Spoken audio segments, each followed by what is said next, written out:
Kawan, tengok malam ni malam Jumaat tau. Dia dapat tangkap ni lah.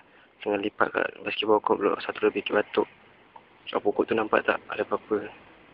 Sekejap rusak. Apa tu? Kain putih tu. Apa tu? Shhh. Tengok cakap aku kuat siul. Ya. Aku siul lagi dekat lah. Seram kan? Stop.